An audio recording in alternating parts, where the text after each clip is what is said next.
بسم اللہ الرحمن الرحیم۔ السلام علیکم سیکنڈ ایئر۔ ہم پڑھ رہے تھے چیپٹر برصغیر میں مسلمانوں کی تعلیم۔ اس میں ہم نے مسلمانوں کی تعلیم کے مختلف ادوار پڑھے۔ اسی چیپٹر کے اندر ہم نے مسلمان مفکرین پڑھے، پھر برصغیر میں انگریزوں کی آمد اور برصغیر میں مسلمانوں کے نظام تعلیم، ان کے طریقہ تدریس، ان کا نصاب، مانیٹوریل سسٹم، جائزہ تک ہم نے جو ہے وہ پڑھ لیا۔ آج ہم اس کا لاسٹ ٹاپک پڑھیں گے نظم و نسق کا، کہ تعلیمی انتظام اور نظم و نسق جو تھا یہ برصغیر میں مسلمانوں نے کیسے چلایا۔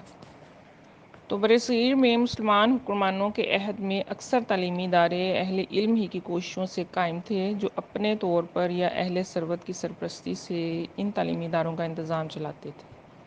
بادشاہ اور حکمران طبقہ بھی ان تعلیمی اداروں کی علمی اور مالی معاونت کرتا، لیکن ان تعلیمی اداروں کی ایک خاصیت تھی کہ انہیں داخلی طور پر خود مختاری حاصل تھی، یعنی خود مختار یہ تھے، اگرچہ ان کی مالی معاونت جو تھے وہ بادشاہ اور حکمران طبقے کرتے، اور وہ لوگ جو اہل ثروت تھے جن کے پاس جو تھا وہ مال و دولت زیادہ ہوتا تھا، تو وہ بھی جو ہے وہ ان تعلیمی اداروں کو فنڈز وغیرہ دیا کرتے تھے۔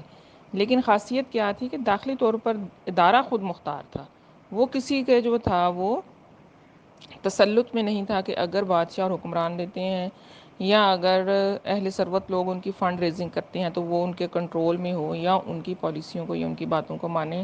تو ادارے داخلی طور پر آزاد تھے۔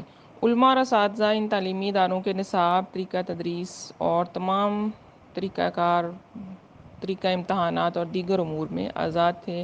انتظامی لحاظ سے برصغیر میں مسلمانوں کے دور میں مختلف قسم کی درس گاہیں تھیں جو مسلمانوں نے خود برصغیر میں بنائی۔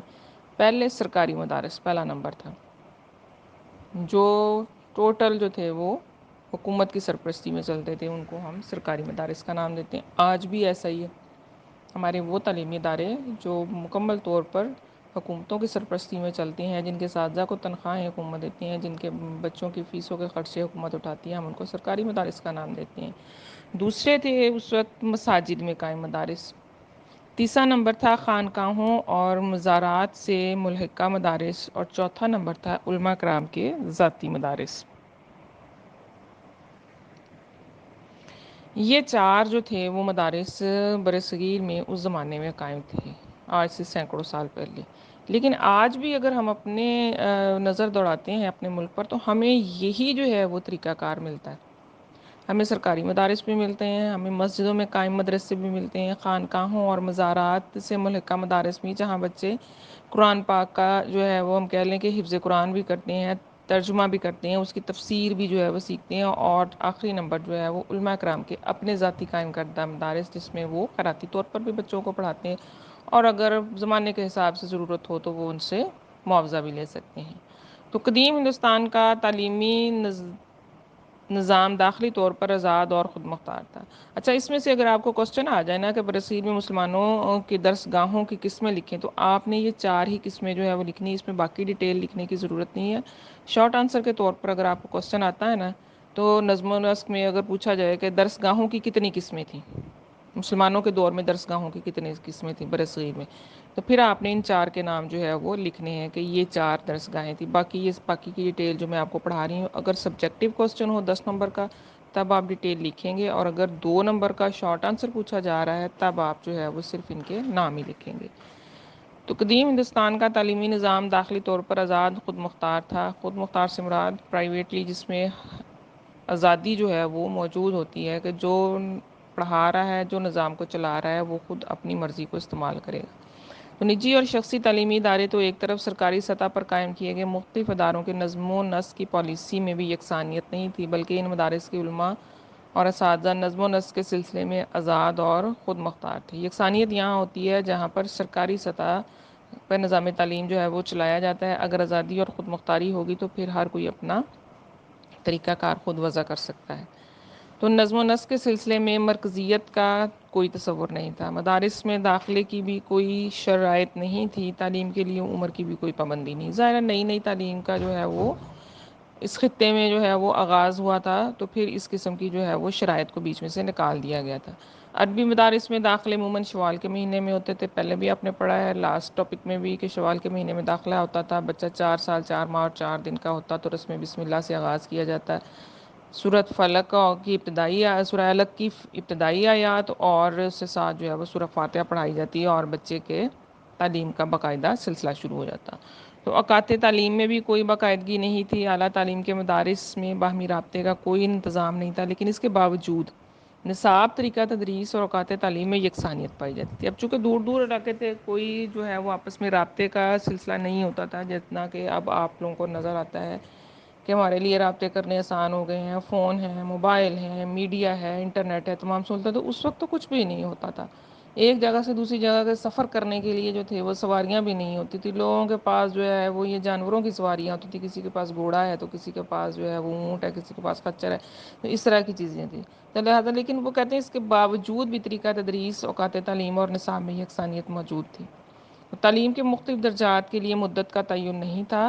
پہلا درجہ، ابتدائی درجہ جو تھا، کوئی مدت کا تعین نہیں تھا، جتنے دیر میں طالب علم پڑھ لے، وہ 2 سال میں، 4 سال میں، 6 سال میں، اس کے بعد اس کو ثانوی درجے میں بھیج دیا جاتا تھا۔ تو طالب علم کا ایک درجے کا نصاب ختم کرنے کے بعد دوسرے درجے میں پہنچ جاتا، طلبہ میں اساتذہ کے لیے بے حد احترام پایا جاتا اور استاد کے ذاتی کام کرنے میں بچہ خوشی محسوس کرتا تھا۔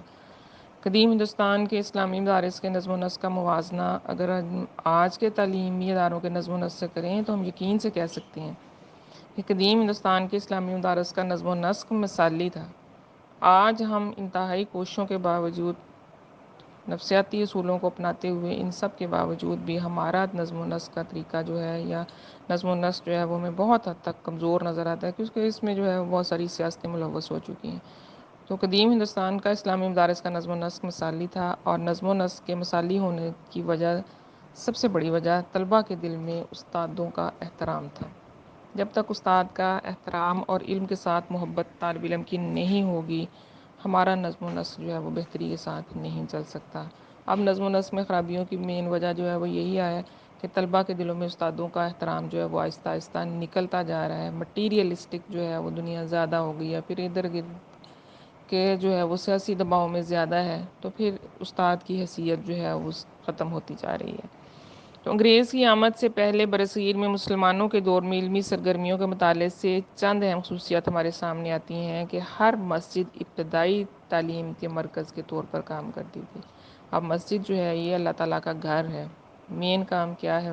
عبادت، نماز پنجگانا جو ہے وہ وہاں پر ہو، لیکن اس کے ساتھ وہ کہتے ہیں یہ کام تو فرض ہے، یہ تو مسجد میں ہونا ہی۔ اس کے ساتھ جو ہے وہ ابتدائی تعلیم بچے کو دی جاتی تھی، کیونکہ تعلیمی ادارے کم تھے، تو پھر مساجد کو جو ہے وہ درسگاہ کے طور پر بھی استعمال کر لیا جاتا تھا۔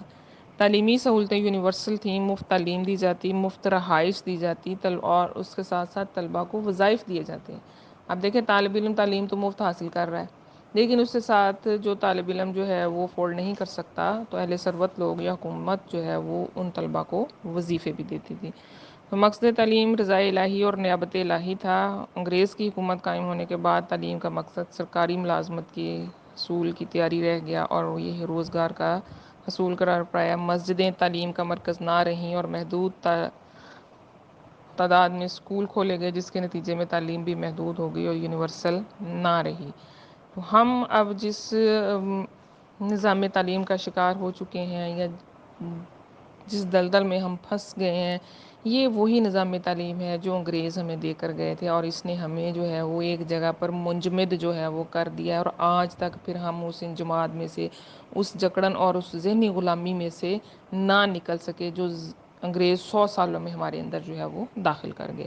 حالانکہ اس سے 750 پہلے جو ہے وہ دیکھ لیں، وہ پچھلا نظام تعلیم آپ پڑھ رہے ہیں، اس میں آپ کو کتنی جو ہے وہ خوبیاں ہی خوبیاں نظر آتی ہیں۔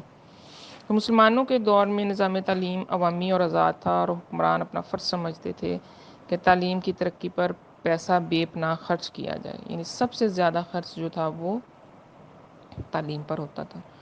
اب اگر ہم دیکھ لیں، اب اپنے ملک کے حالات دیکھ لیں، تو سب سے کم بجٹ ہمیں جو ہے وہ تعلیم پر نظر آتا ہے۔ ہم نے تعلیم کو پس پشت جو ہے وہ ڈال دیا ہے اور مادیت کو جو ہے وہ سامنے کر لیا، حالانکہ ہر مادیت، ہر روحانیت ہمیں تعلیم سے ہی ملتی ہے۔ تو جتنا زیادہ آج ہم تعلیم کے اوپر انویسٹ کریں گے، آنے والے وقت میں ہم اچھے اور بہترین افراد جو ہے وہ اپنے ملک قوم کے لیے حاصل کر سکتے ہیں۔ مگر ان کے انتظامی معاملات اور نصاب میں قطعاً مداخلت جو تھی وہ مسلمانوں کے دور میں نہیں تھی، لیکن انگریزوں نے برسر اقتدار آتے ہی سب سے پہلا کام کیا تھا مسلمانوں کے نظام تعلیم کو اپنے کنٹرول میں کیا، اور انہوں نے جو ہے وہ عیسائیت کو اسکولوں میں نافذ کرنا جو ہے وہ شروع کر دیا، اور ایک مخصوص ذہنیت انہوں نے کہا تھا مسلمانوں اور ہندوؤں کے لیے یکساں نظام تعلیم رائج کیا جائے تاکہ ایک مخصوص ذہنیت جو ہے وہ پیدا کی جائے، جس سے مغربی افکار کی اشاعت جو ہے یہ ممکن ہو جائے، یعنی بلا تفریق مذہب سیکولر بنیادوں پر دیا جائے۔ حالانکہ سیکولر بنیاد پر مذہب جو ہے وہ نہیں ہو سکتا، مسلمان اور ہندو جو ہے وہ یکساں نظام تعلیم کیسے حاصل کر سکتے ہیں؟ مسلمانوں کی سوچ ہی اور ہے، مسلمانوں کا نظام تعلیم جو ہے وہ مختلف ہونا چاہیے، ان کا نظریہ حیات جو ہے وہ مختلف ہے۔ ہم نے یہ وطن کس جو ہے وہ بنیاد پر حاصل کیا تھا؟ اپنے نظریے کی بنیاد پر۔ ہمارا نظریہ کیا تھا کہ یہاں دو قومیں بستی ہیں، ایک وہ قوم ہے جس کا خدا اور رسول کے اوپر جو ہے وہ ایمان ہے، آخرت پر ایمان ہے، اور دوسری قوم وہ ہے جو نہ خدا کو مانتی ہے اور جہاں نبی کریم صلی اللہ علیہ وسلم وہ خاتم النبیین مانتی ہے۔ تو ہم نے قرآن اور سنت کے مطابق اپنی زندگیاں گزارنے کے لیے پھر اس خطے کو حاصل کیا تھا۔ تو کیسے جو ہے وہ انگریز اس چیز کو ممکن بنانے پر تلے ہوئے تھے کہ ہندوؤں اور مسلمانوں کو یکساں نظام تعلیم دے کر ہم ایک ہی ذہنیت کے لوگ جو ہے وہ پیدا کریں۔ اسی چیز نے جو ہے وہ مسلمانوں کو پھر آہستہ آہستہ نظام تعلیم سے دور کیا تھا۔ مسلمانوں نے اپنے بچوں کو تعلیمی اداروں میں جانے سے روک لیا کہ اگر ہمارے بچے جو ہے وہ ایسی تعلیم حاصل کریں گے تو ہو سکتا ہے یہ لادین ہو جائیں۔ تو پھر آگے چل کر آپ نے جو ہے وہ بھی پڑھنا ہے کہ کیسے پھر 1857 میں جو ہے وہ سر سید احمد خان نے علی گڑھ جو ہے وہ اس کی ادارے کی بنیاد رکھی۔ پہلے وہ ایک سائنٹیفک سوسائٹی تھا، پھر وہ ایک اسکول بنا، پھر کالج بنا، یونیورسٹی بنا، حتیٰ کہ مسلمانوں کے لیے جو ہے وہ تحریک آزادی کا ایک پلیٹ فارم بنا، اور یہیں سے پڑے ہوئے طلباء نے پھر آگے چل کر جو ہے وہ قائد اعظم کے ساتھ جد و جہد آزادی میں جو ہے وہ شریک ہوئے، اور ہم نے ایک خطہ وطن جو ہے وہ حاصل کر لیا۔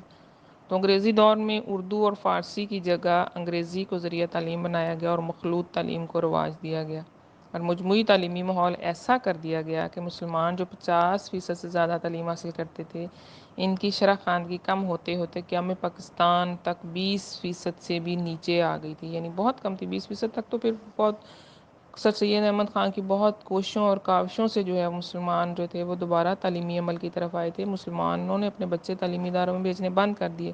ظاہر جب تعلیم نہیں تو معاشی طور پر بھی مسلمان جو تھے وہ بہت پست ہو گئے تھے، اور انگریز کا مقابلہ کرنے کی سکت نہیں رکھتے تھے، اور ہندو ان کے مقابلے میں جو تھے وہ بہت آگے ظاہر انہوں نے انگریزی تعلیم بھی حاصل کی۔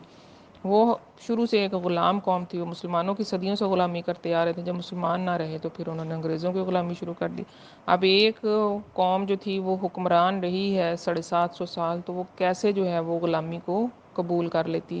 تو نہیں، مسلمانوں نے جو ہے وہ اس غلامی کو قبول کیا، اور پھر اللہ تعالیٰ نے ان کے اندر جو ہے وہ ایک لیڈر کو جو ہے وہ پیدا کر دیا، اور ایک ایسا جو ہے وہ اللہ تعالیٰ نے اپنا سپاہی مسلمانوں کے اندر جو ہے وہ اتار دیا جس نے ان کو اس غلامی میں سے نکال لیا، اور جس کو قائد اعظم محمد علی جناح رحمۃ اللہ علیہ کو اللہ تعالیٰ نے ہمارے لیے ایک ایسا وسیلہ بنا کر بھیجا کہ ہمیں ایک اسلامی خطہ جو تھا انہوں نے آزاد کرا دیا، جہاں ہم اپنی زندگیاں اسلام اور خدا اور رسول اور سنت کے مطابق جو ہے وہ گزار رہے ہیں، اور آزادی کے ساتھ ہم اپنے تمام مذہبی فرائض جو ہے وہ سر انجام دے رہے ہیں۔ تو معاشی اور معاشرتی بہتری اور ملکی ذرائع اور وسائل سے فائدہ اٹھانے کے لیے آزادانہ اور یونیورسل تعلیم کا ہونا بہت ضروری ہے۔ یہ آپ کا ٹاپک بھی ختم، اور آج آپ کا پہلا چیپٹر بھی ختم ہو گیا۔ تو یقیناً آپ کو سمجھ آ گیا ہوگا، اس کو اچھی طرح سے جو ہے وہ یاد کریں۔ تو کل جو ہے وہ ہم اس چیپٹر کے جو ہے وہ شارٹ آنسر کی ریویژن انشاءاللہ کریں گے۔ ٹھیک ہے، اللہ حافظ۔